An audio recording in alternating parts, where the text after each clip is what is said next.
জনসেবার মান বাড়াতে আন্তরিকতা ও জবাবদিহিতার সঙ্গে দায়িত্ব পালনে চিকিৎসক ও স্বাস্থ্যকর্মীদের নির্দেশ দিয়েছেন স্বাস্থ্যমন্ত্রী সরদার মোহাম্মদ সাখাওয়াত হোসেন।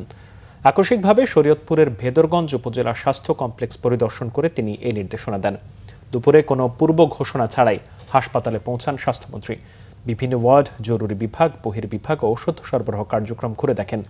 এ সময় রোগী ও তাদের স্বজনদের সঙ্গে কথা বলে সেবার মান সম্পর্কে খোঁজখবর নেন।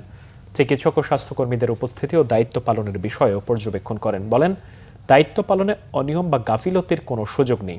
অনিয়ম অব্যাহত থাকলে টার্মিনেশন কিংবা সাসপেনশনের মতো কঠোর প্রশাসনিক ব্যবস্থা নেওয়া হবে। এ সময় অফিস চলাকালীন প্রাইভেট ক্লিনিকে সেবা দেওয়ার অভিযোগে 2 চিকিৎসককে শোকজ করার নির্দেশ দেন মন্ত্রী। পরে উপজেলা স্বাস্থ্য কমপ্লেক্সের সামনের 2টি বেসরকারি ক্লিনিকে অভিযান চালিয়ে প্রয়োজনীয় কাগজপত্র না থাকায় সেগুলো সাময়িকভাবে বন্ধ করার নির্দেশ দেন। আমি আপনাদের স্বাস্থ্যমন্ত্রী মাননীয় প্রধানমন্ত্রী জনাব তারেক রহমান, উনি আমাকে দায়িত্ব দিয়েছেন ওনার ইচ্ছাটাকে বাস্তবায়িত করার জন্য, ওনার ইচ্ছা সুস্বাস্থ্য দান করা, সকল মানুষের জন্য স্বাস্থ্যসেবা প্রদান করা।